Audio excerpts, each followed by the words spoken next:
Started. Good afternoon, everyone. I'm very happy to see all of you virtually join us today. Um, this is our session titled Japanese Latin Americans in World War II in the U.S. Incarceration Experience, Accountability and Redress. My name is Natasha Boshi Sugiyama.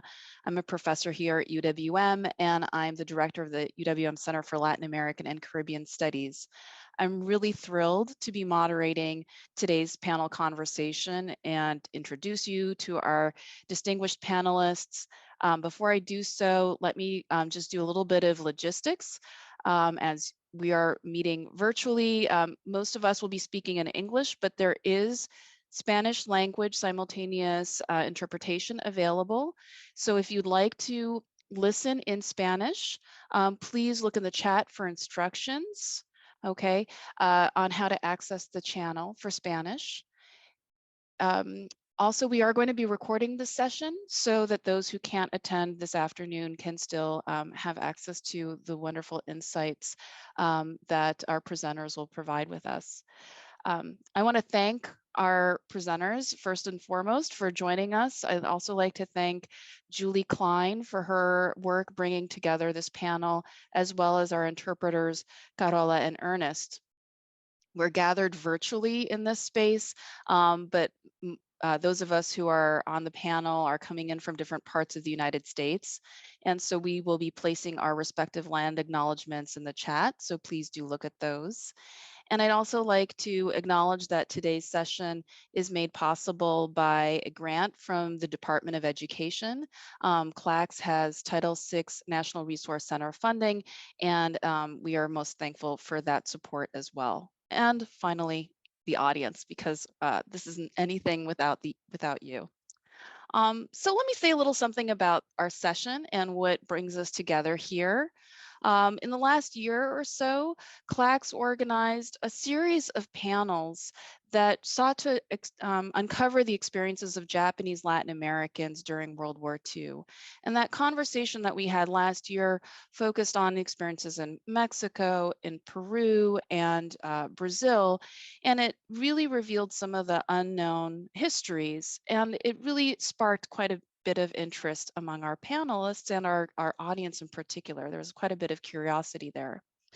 So we are deepening our dive into this topic and really uncovering what our panelists will talk about as a hidden history, the hidden history of Japanese Latin Americans who were forcibly removed from 13 Latin American countries and then sent to the United States, where they were incarcerated in Department of Justice camps, along with other quote unquote enemy aliens, including US immigrant residents and citizens of Japanese ancestry during the World War II period. So our panelists will talk about this broader context and focus mostly on the Japanese Peruvian experience and provide some historical context for us on Japanese immigration and the setting in Peru and the geopolitical forces that led the Peruvian government to expel immigrant residents and Peruvians of Japanese ancestry. Both of our panelists are gifted in talking about oral histories, and so we'll also talk about those oral histories in the context of the wartime incarceration in the United States and the efforts by internees and their descendants to secure government accountability, redress, reparations from the US government. I think this will be an opportunity for us to talk about the future and challenges and opportunities for redress and lessons learned related to human rights advocacy and redress movements in the contemporary period. So allow me to say a little something about our invited panelists because they're fantastic. Stephanie Moore holds a PhD in Latin American history from the University of California, San Diego, and she's presently the Senior Assistant Dean of the Arts at the University of California, Santa Cruz. Dr. Moore is a lead scholar for the Japanese Peruvian Oral History Project's National Endowment for the Humanities Digital Museum Initiative. It's titled Uncovering Hidden History, the World War II Incarceration of Japanese Latin Americans. Dr. Moore's research focuses on Japanese Peruvian history during the first half of the 20th century, and she's published multiple forums on gender, race, and Japanese Latin American incarceration.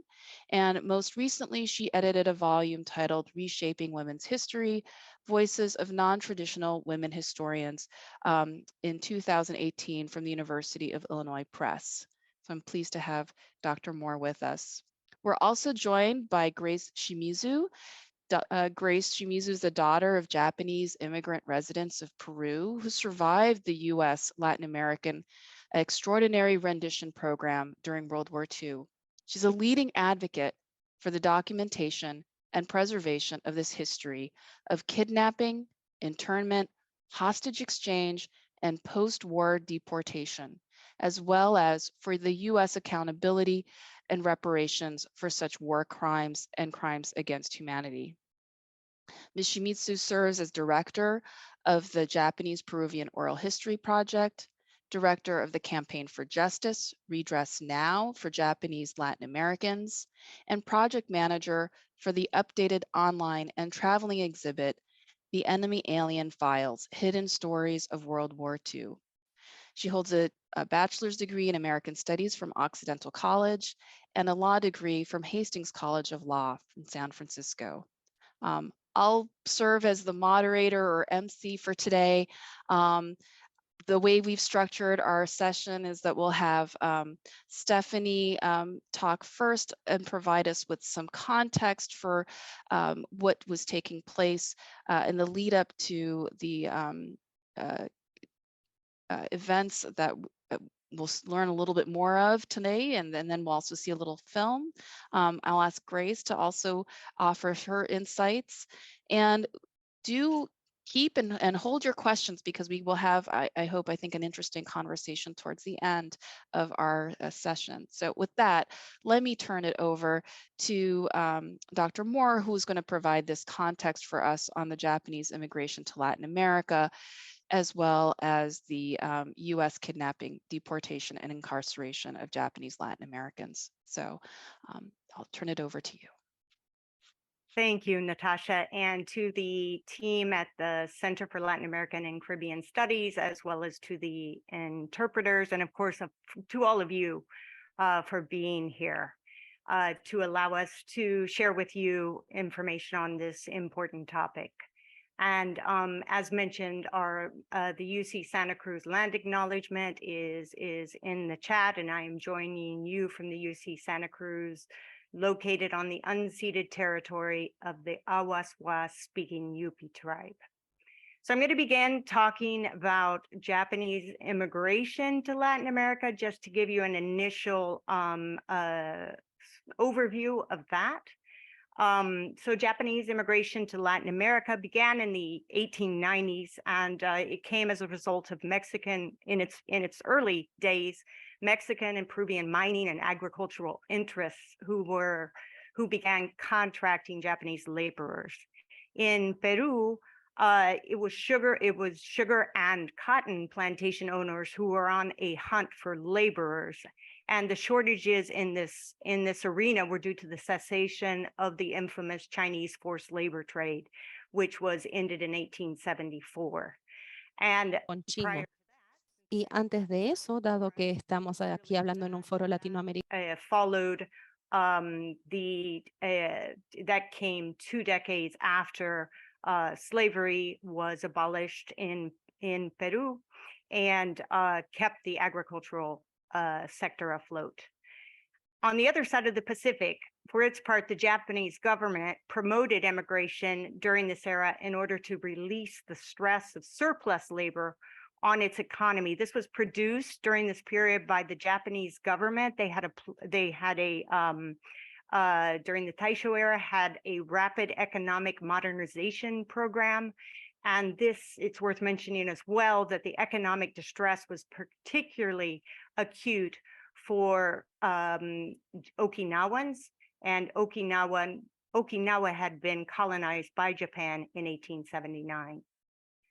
The 1907 restrictions on Japanese immigration into the United States, the Gentleman's Agreement, as it was termed, also substantially redirected Japanese to Latin America. And so in the 3 decades that followed, over 200,000 Japanese immigrants spread throughout Latin America, concentrating in Brazil and in Peru.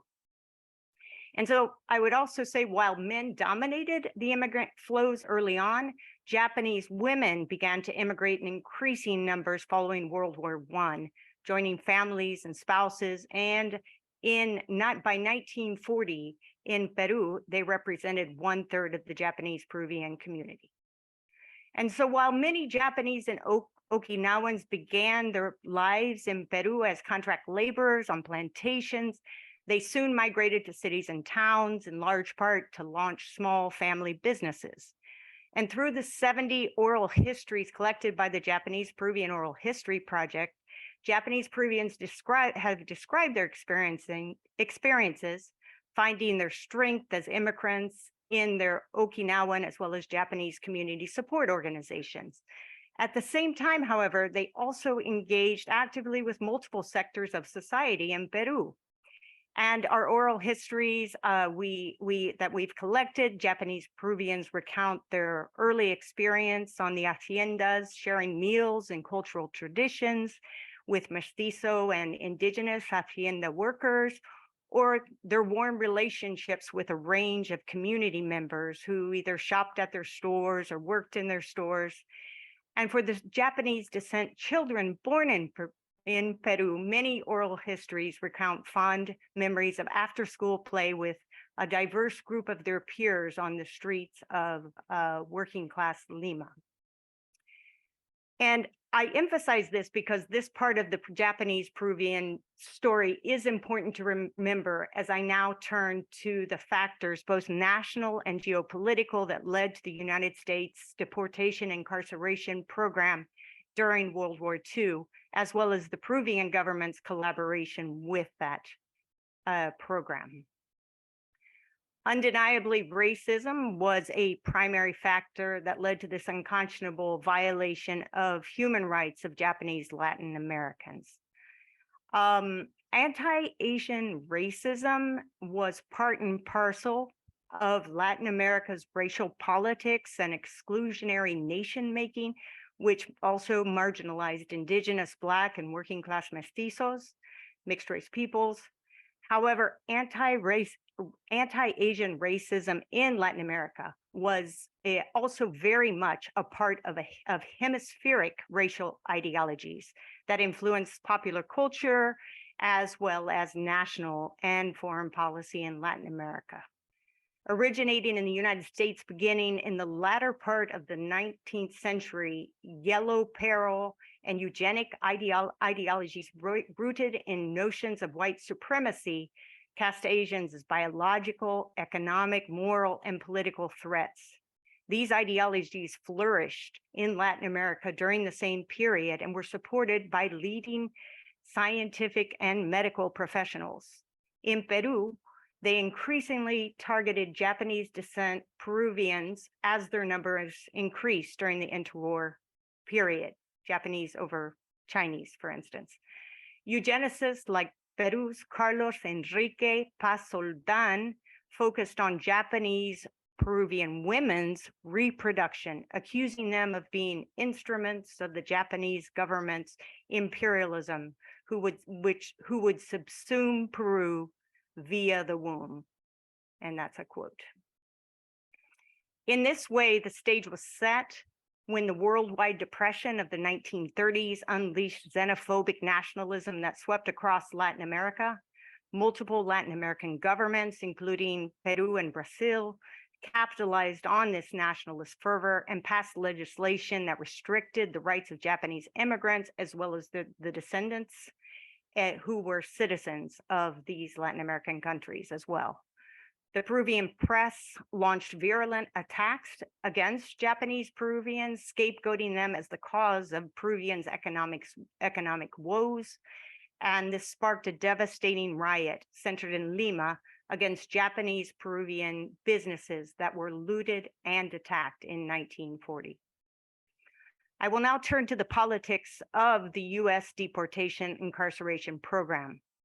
The United States foreign policy perspective on Latin America since the 19th century has been that Latin America was and is in its economic, political, and military sphere of influence. Within this context, the United States began to work through the Pan American Union and with individual Latin American governments in the late 1930s to develop plans for the control of Axis nationals under the guise of hemispheric security, including in June 1940, the development of what have been called blacklists of potentially dangerous Axis nationals. Because they could not find any evidence of subversive activity, US and Peruvian officials decided instead to base it upon leadership in their communities.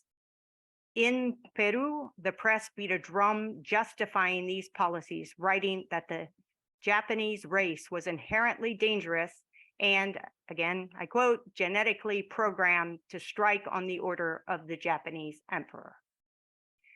Following Japan's bombing of Pearl Harbor on December 7th, 1941, the United States launched its Pan American Plan, financing and orchestrating the illegal capture and deportation of over 2,200 Japanese Latin Americans from 13 Latin American countries. As our oral histories ominously recount, Peruvian police knocked on doors saying, as they arrested the Japanese Peruvians, "We are here on the order of the US government."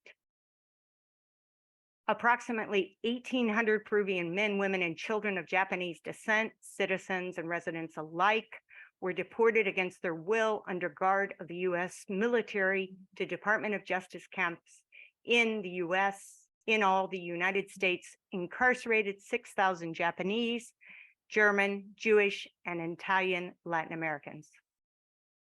While not all Latin American governments participated in the US deportation incarceration program for reasons ranging from fascist sympathies to internal economic and political factors, Peru's President Manuel Prado was among the program's most enthusiastic collaborators. Not only did his administration have its populist political objectives in racially scapegoating the Japanese Peruvian, Peru was also the largest Latin American recipient of what is called Lend-Lease, which were the awards of US aircraft, tanks, ships, bank loans, and investments during World War II. Transported over international borders and imprisoned, the Japanese Latin Americans were stripped of their passports and incarcerated in camps, largely in Texas. And former internees remember the humiliating experience of being sprayed with DDT upon entrance into the US. But the trials of the Japanese Latin Americans did not end with the incarceration in the camps, as over 1,200 Japanese Latin Americans were used by the United States in 2 prisoners exchanges with Japan, traded for US citizens in the Far East. At the end of World War II, as the incarceration camps were closed, 900 Japanese Latin Americans were forced to return to war-devastated Japan. However, more than 300 Japanese Latin Americans, largely Japanese Peruvians, remained in the US to fight deportation with the hope of returning to their homes in Latin America. Their fight for justice has been long, and it continues. That is the story that we will now turn to in the film, in a clip that includes a clip from the film Hidden Internment by Casey Peak, featuring former Japanese Peruvian internee Art Shibayama, followed by his daughter Becky Shibayama's testimony at the March 2017 Inter-American Commission on Human Rights, which is an autonomous organ of the Organization of American States. And at the end, we'll hear commentary from law professor Naitsu Saito. Thank you.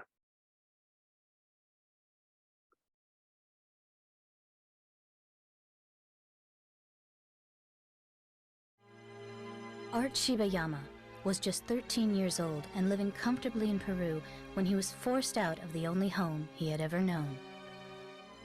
During World War II, the United States government, in collaboration with several Latin American countries, orchestrated the forced removal and internment of over 2,000 persons of Japanese ancestry, which included both citizens of 13 Latin American countries as well as Japanese immigrants.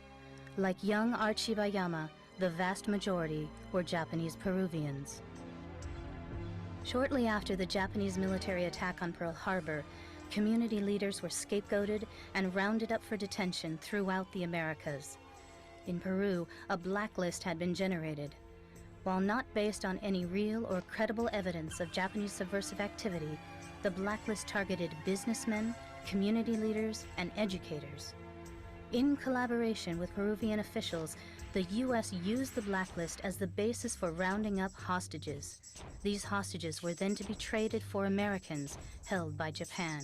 Most of the Japanese Latin Americans were interned in a Department of Justice camp at Crystal City, Texas. But for Art and the other internees, their long ordeal did not end with the close of World War II.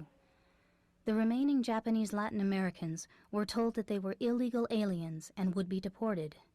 And because the Latin American governments initially refused to allow these internees to return, over 1,000 were thus deported to war-devastated Japan. The legislation that I am about to sign provides for a restitution payment to each of the 60,000 survivors, surviving Japanese Americans, of the 120,000 who were relocated or detained.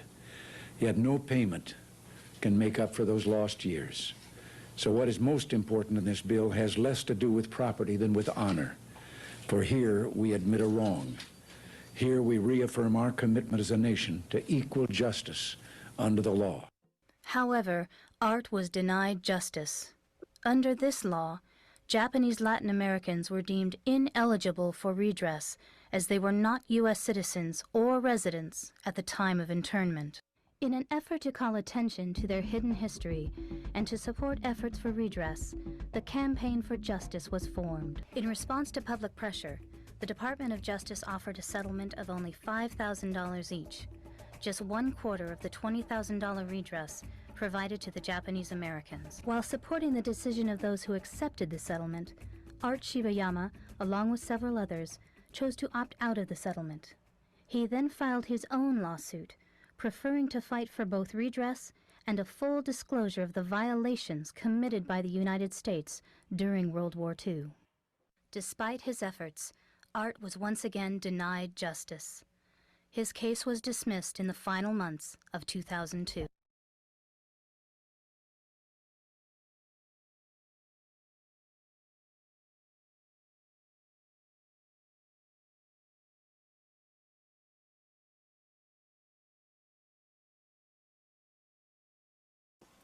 How old were you when you learned of your father's and uncle's wartime experiences? How old were you at that time? I was approximately 11 years old when I learned the details about how the U.S. government kidnapped, deported, and imprisoned my father and his family.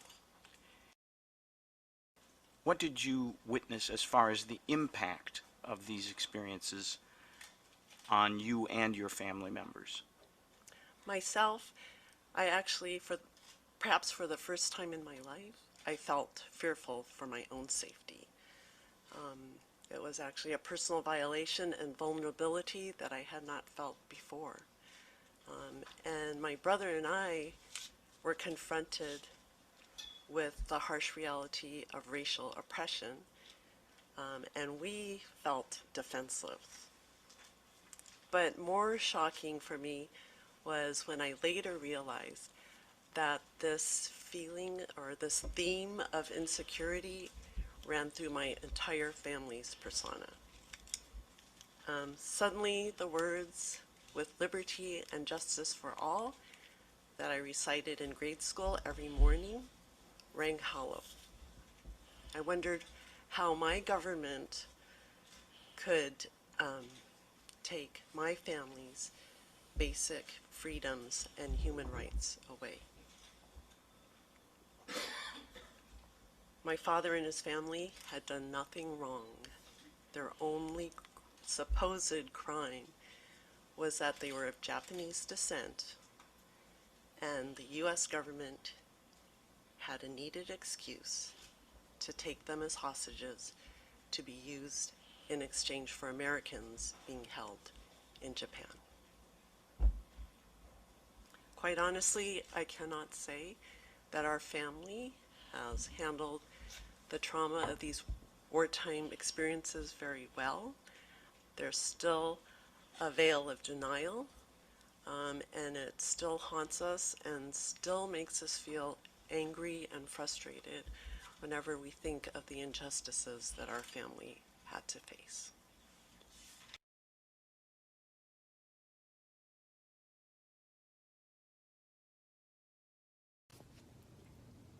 Hi, I'm Natsu Saito. I'm a law professor at Georgia State University in Atlanta. This opinion came down 17 years after the case was originally filed. And it tells us that the claims of the Shibayama brothers are really serious, fundamental violations of human rights. In this decision, the Inter-American Commission emphasizes that the principles of equality before the law, equal protection, and non-discrimination are among the most basic human rights, and that one of the objectives of the American Declaration was to assure in principle the equal protection of the law to nationals and aliens alike in respect to the rights set forth. The Commission also says states have an obligation to provide redress, or what we often call reparations, for wrongs that have occurred, even if they occurred a long time in the past. This is really a groundbreaking decision of the Inter-American Commission on Human Rights. It affirms the claims of Japanese Latin Americans who have struggled for justice for 75 years and reaffirms the obligations of the United States government to provide both access to information about and meaningful, quote, material and moral redress for long-standing violations of human rights. This victory is bittersweet since the decision was not made during my father's lifetime.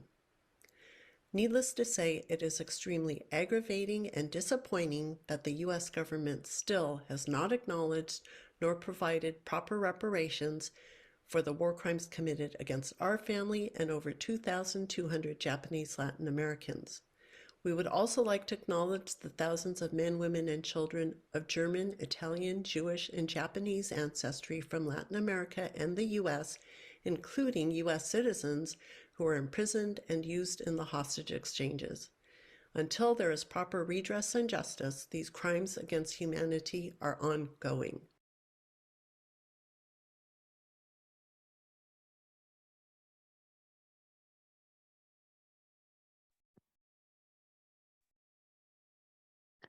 Is it my turn? Thank you. Yes, Grace, I'm really looking forward to you sharing your experience with your advocacy work and campaign for justice. I'll turn it over to you. Oh, thank you very much. Yes, my name is Grace Shimizu, and I join you from the place now known as El Cerrito, California, which is within the territory of Huichin, the ancestral and unceded or stolen land of the many tribes of the Ohlone people, who have been and continue to be stewards of the land throughout the generations.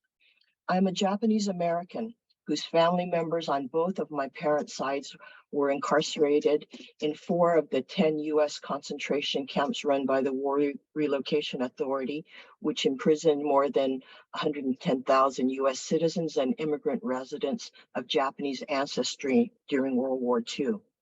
I'm also a descendant of the former Japanese Latin American internees, or as we say, JLAs. My father was a Japanese immigrant resident who was seized from his home in Peru and interned with other family members in Crystal City internment camp in Texas. Our cousin, who was interned in the Santa Fe camp in New Mexico, was used in the second hostage exchange for U.S. citizens held by Japan. I serve as the director of the Japanese Peruvian Oral History Project and the campaign for justice, Redress Now for Japanese Latin Americans. And on behalf of the former Japanese Latin American internees in our family, I just want to say we have deep appreciation for this invitation to join you today.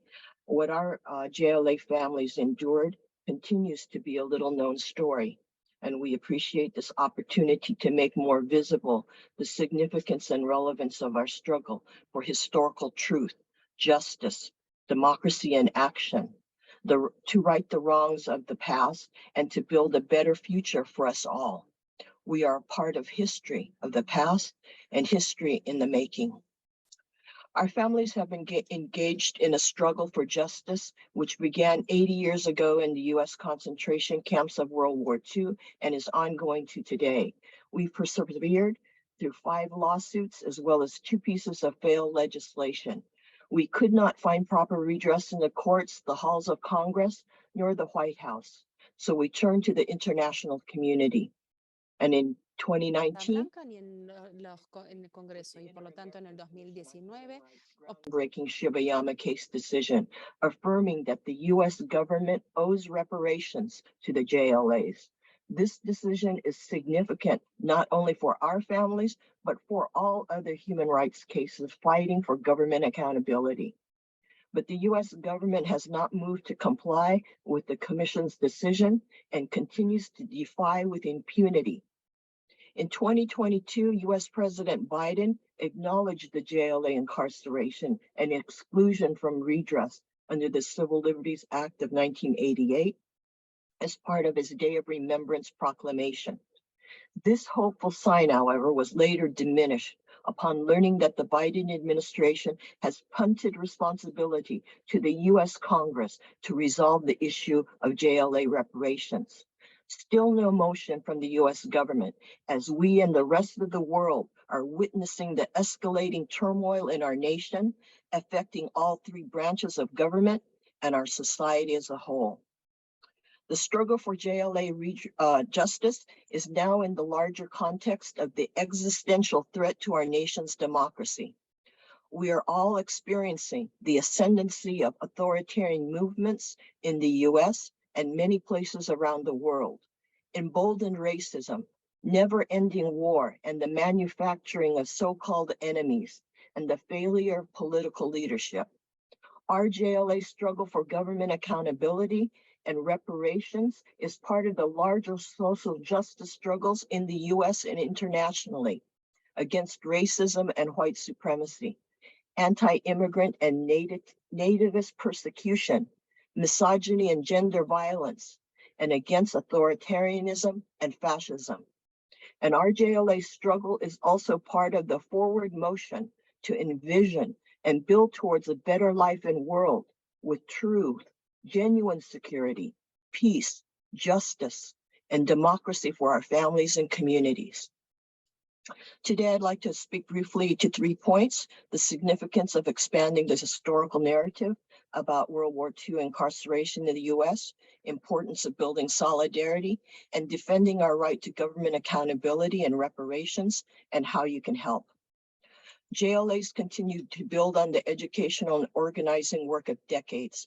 Our work has always been collaborative within the Japanese American community, with the German, Italian, and Latinx communities also targeted as the enemy during World War II, and with other communities targeted as enemies, whether in the past or today. It is through our collaborative work that we are exposing the fuller historical truth of the US government's World War II domestic and foreign policies and actions, which led to massive constitutional and human rights violations across 2 continents. We are expanding and making more inclusive the wartime and redress narrative. By uncovering the fuller reality, the bigger picture, we are confirming how conditions of war and civil strife can and did lead to claims of military necessity and national security to perpetrate widespread violation of fundamental rights on the basis of national origin, ethnicity, and religion. we do not lose sight of what it meant for both citizens and immigrant residents of our countries to have our citizenship or immigration status used against us, our families, and our communities.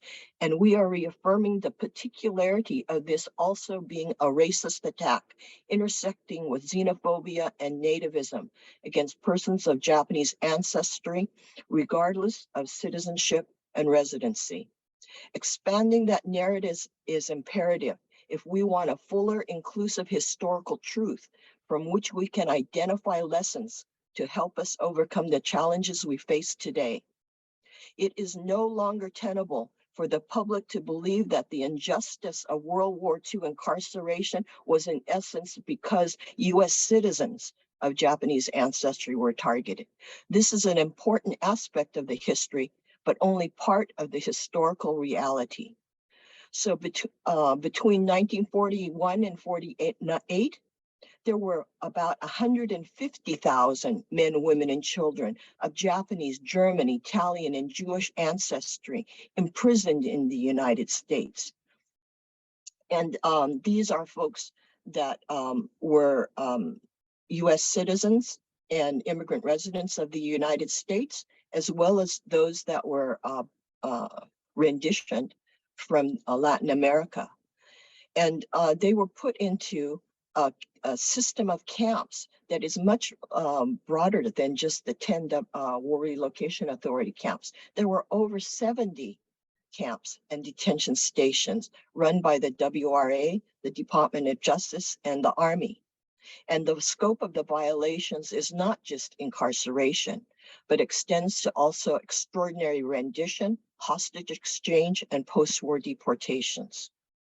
The conditions we face are not easy. We are confronting historical denialism and revisionism, censorship, book banning, threats of closing down libraries, intimidation and attacks on scholars, researchers, and educators.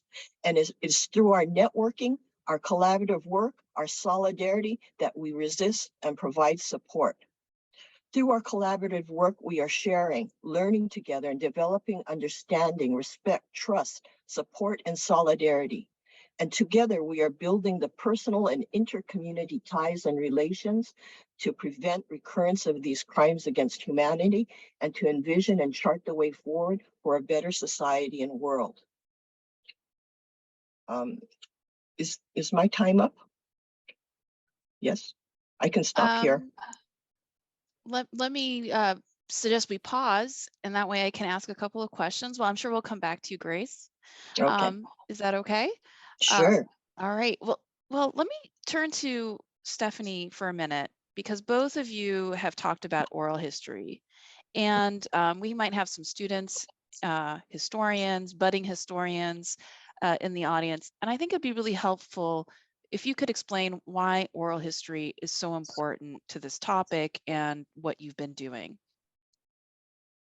Yeah, I can lead off. Of course, Grace is also the director, so can chime in. Yes. So the Japanese Peruvian Oral History Project was founded in 1991 by 6 Japanese Peruvian families of internees and their descendants, and now includes at this juncture families and supporters in Peru, Japan, and other parts of the United States.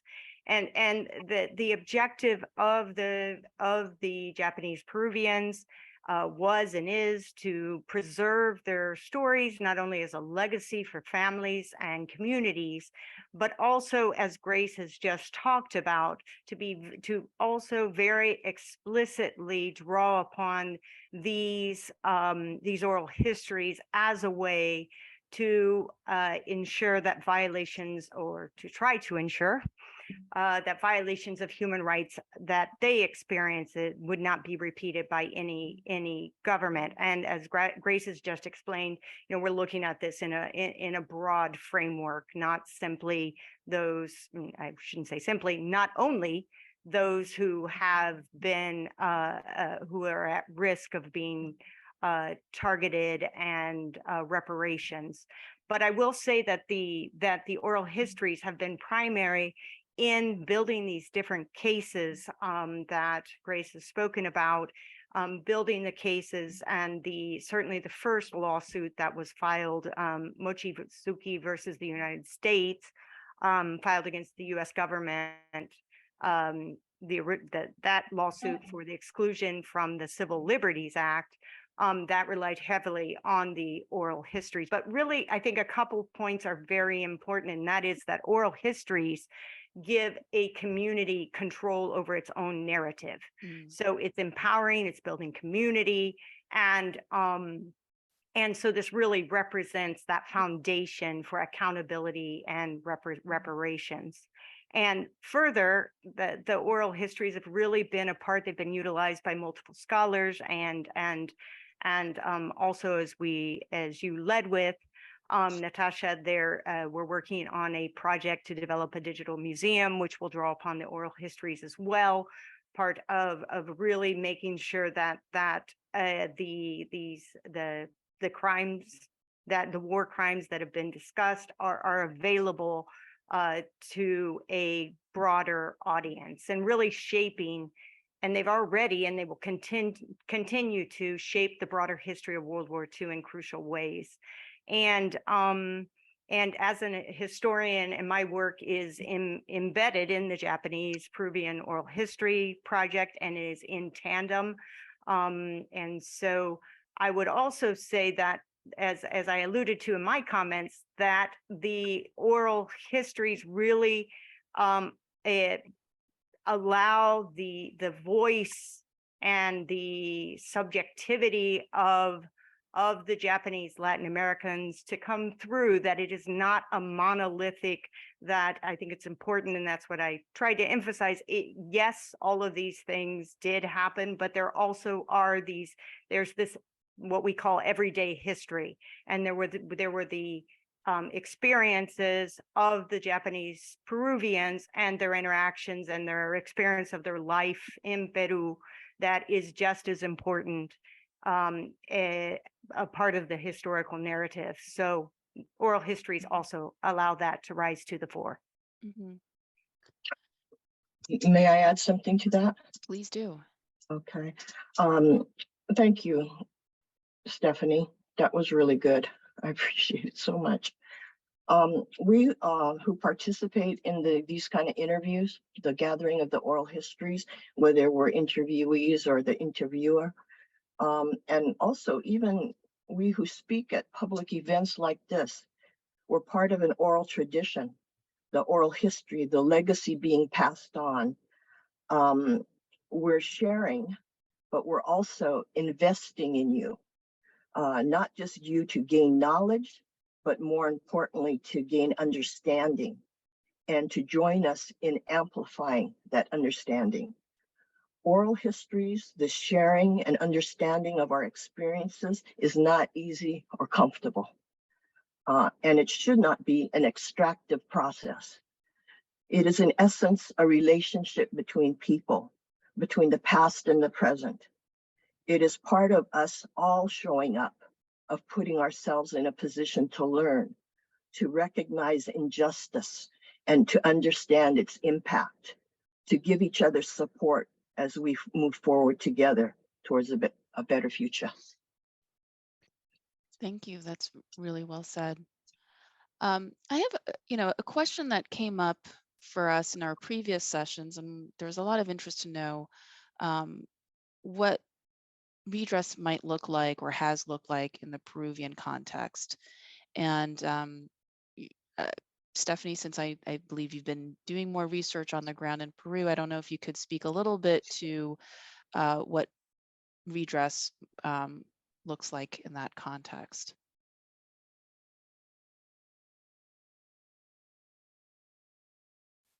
Did we lose Stephanie?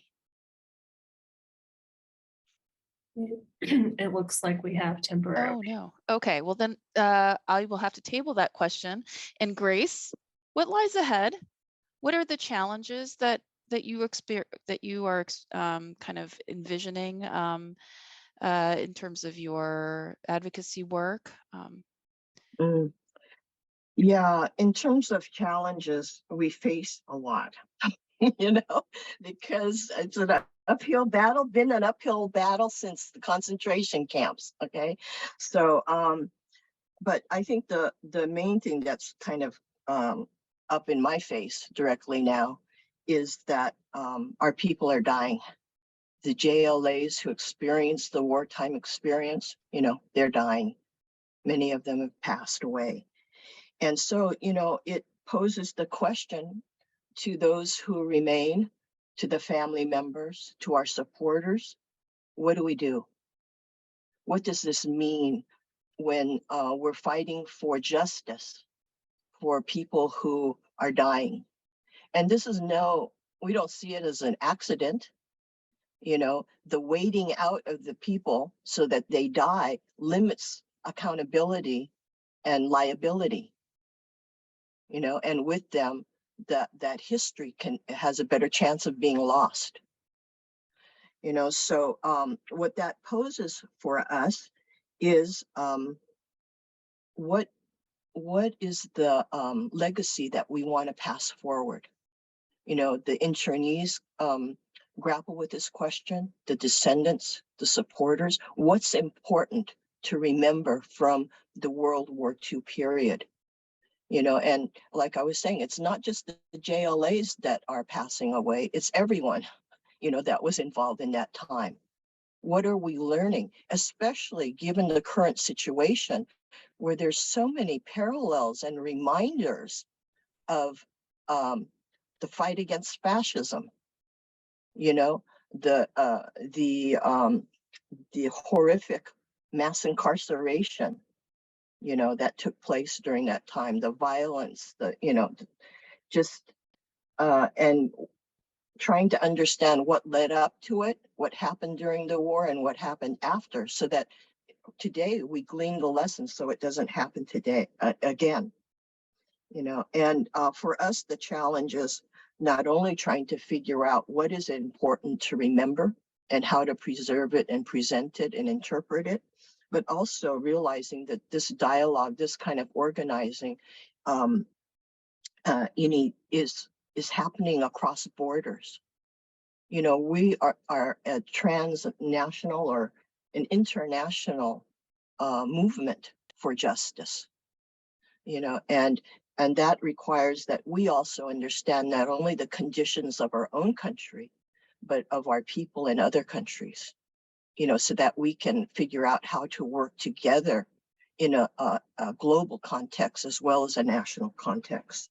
Grace, can you speak a little bit to this, the global connections and global connectivity, given the JLA, you know, links to countries within Latin America, as well as possibly connections with descendants who went back to Japan? I'm just wondering about kind of your organizational strategies to branch out and reach different communities in different countries. And I'll take this opportunity to also just let people know that if they have questions, please put them in the chat. We're happy to also open it up to other questions. But I'll turn it to you until Stephanie comes back to answer that question about how do you connect with people outside of the United States, and what does that look like? Right. Well, the thing is that our history or our reality is that we are transnational. Mm-hmm. We are part of a diaspora. You know, we were kidnapped and brought here and dispersed, you know, and through that, we've managed to maintain family ties, community ties, build new community, you know, and it's been very difficult, you know, to do that, because in the process, we have not necessarily maintained common language, you know, and common understanding, let alone knowing what the history is, because it's not taught in the schools, you know, and so it's been, you know, a difficulty, but, you know, thank God for technology, you know, that we have the internet, you know, and now, you know, there are ways that really facilitate this, you know, And but we need, but it's like one of the challenges is like we need more younger people who know how to use the technology, you know. And so what we find is that this is really an intergenerational, multiracial, multi-ethnic endeavor, you know, and it's involving in the particular our families, our supporters, but really it's part of a larger struggle. Other struggles are going through similar things, and we have so much to learn from these other struggles, you know, these other communities, others peoples. And then it's like, hey, they have something to learn from us too. We bring something to the table, you know, and then it's like we all together can figure out what is the best way forward and how we can support each other. And in this way, I think develop the sense of what is solidarity? What does it really mean, you know, to build together, to move forward?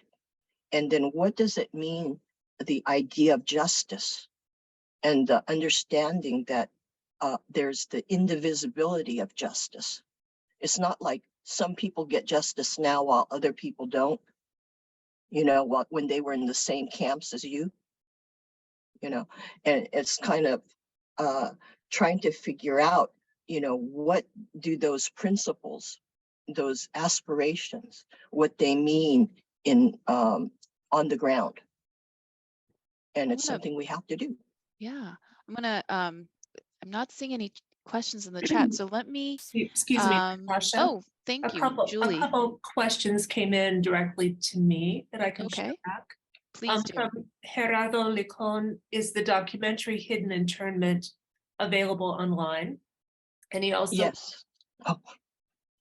And he also wonders if there are other readings or websites you recommend to learn about the topic.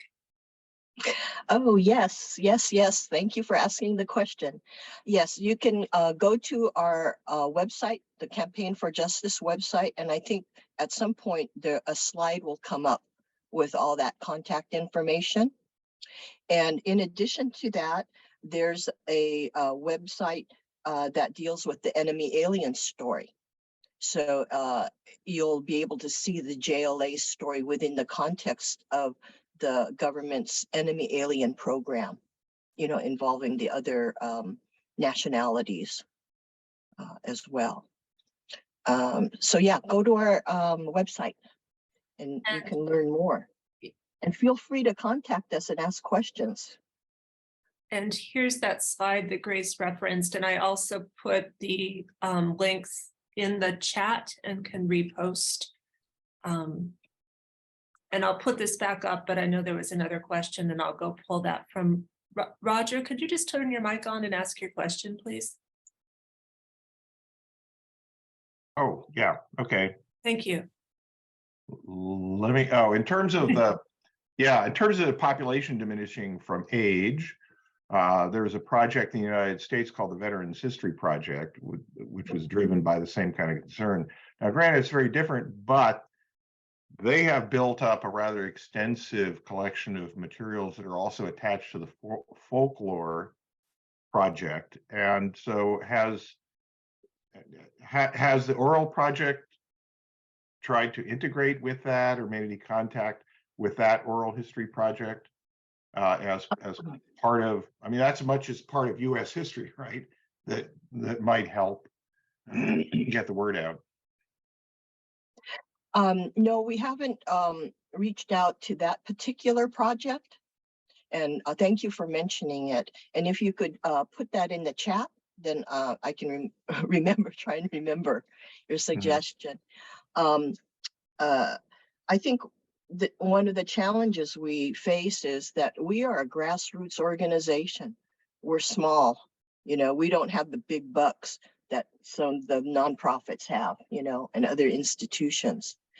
And I must say that, you know, as we have been, you know, addressing the struggle for justice, you know, trying to get reparations, oral histories has tended to be often put on the back burner, you know, and it's been a problem, you know, and I think an unfortunate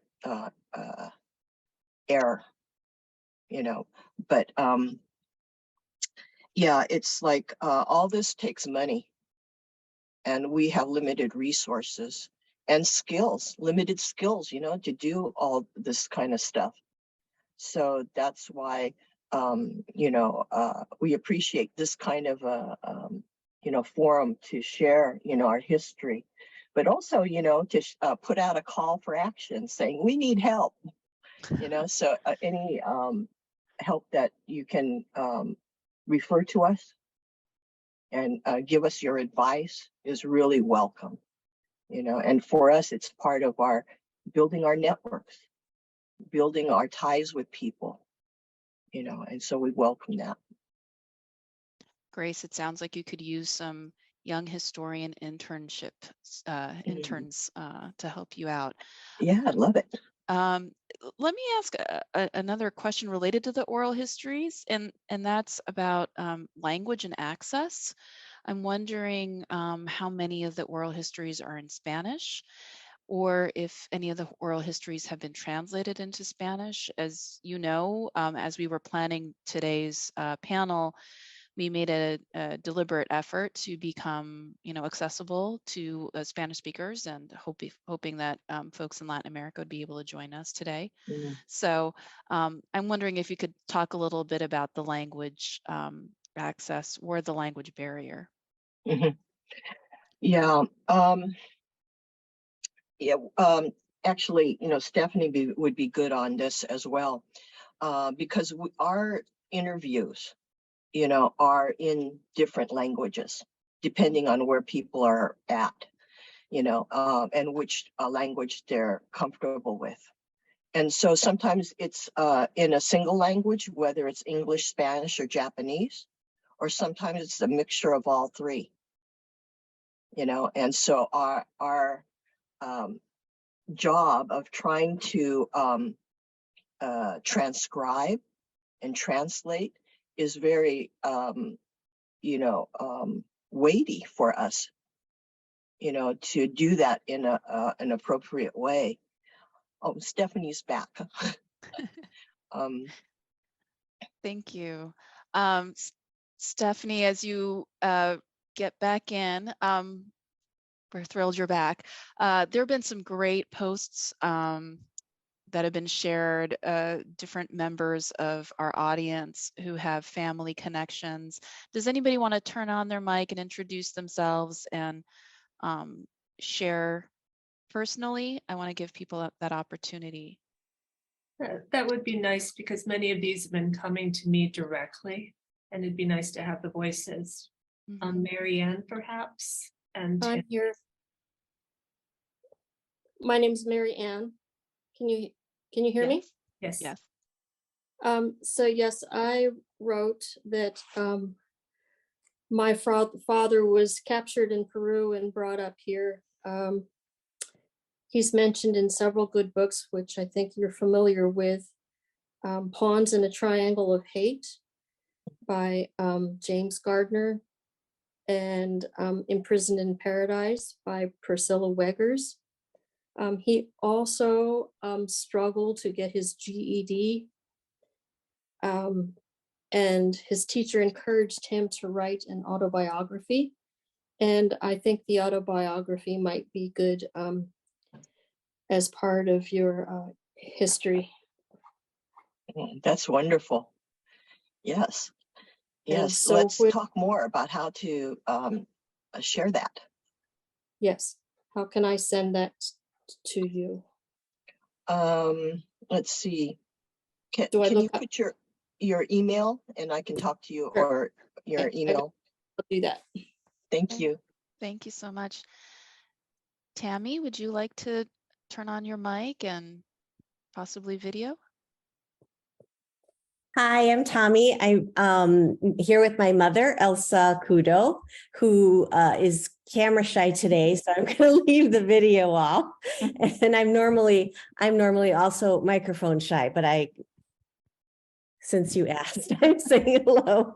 And both my parents were internees, Eigo and Elsa Kudo. And my mother's father, Seiichi Higashida, wrote the book Adios to Tears, which chronicles his journey from Japan to Peru to the US, New Jersey, after Texas, and then New Jersey, Chicago, and then finally to Hawaii.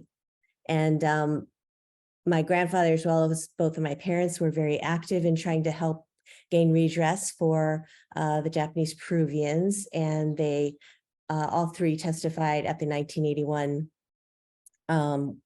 commission for, I'm going to get the terminology wrong, commission for wartime relocation. Is that right, Stefan, Grace? In Chicago, and kind of shared a short, excerpt of their story. So I think.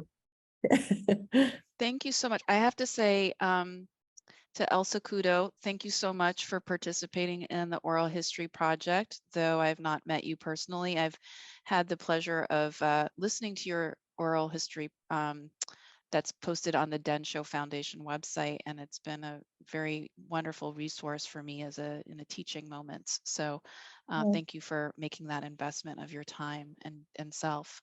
Mom, do you want to say anything? Well, thank you so much. I didn't know if anyone would get into it, but thanks. In fact, many people have gotten into it, so I really appreciate that. Stephanie, I was about to ask you a question when you lost a connection. So if I may, can you chime in and let us know what has redress look like in the Peruvian context, if at all? Yes, there has been something, not really reparations, but there have been certain actions. In 1965, President Fernando Belaunde gave a parcel of land where the Peruvian Japanese Cultural Center is now located, provided that to the Japanese Peruvian community in compensation for the schools that were confiscated in the land during World War II. Obviously, that is quite inconsequential compared to the losses of the Japanese Peruvian community. And in 2011, President Alan Garcia, he for the first time issued an apology to the Japanese Peruvian community, and but those are the only two instances where there has been a response from Peru. I would say, just to also talk about the oral histories and what we've seen in the perspective of the Japanese Peruvians, both those who live in Peru at this point, as well as in Japan and the United States, is that it's very clear that they lay the blame largely at the feet of the United States government, and because of their experience and what was communicated to them at the time, and so while there is appreciation for certain small acts from the Peruvian government, really it is they are very, our oral histories demonstrate that they're very clear that it is the United States government that has ultimate culpability. And I will say that in some of our oral histories, when I ask questions about, and what is your perspective, and they're like, haven't you read Adios to Tears? And I say, yes, I've read Adios to Tears, but I want to hear your perspective. Thank you so much for sharing your perspective, Grace. I appreciate your perspectives as well. Before we close, I want to just make sure if anybody else wants to share a personal story, want to give people an opportunity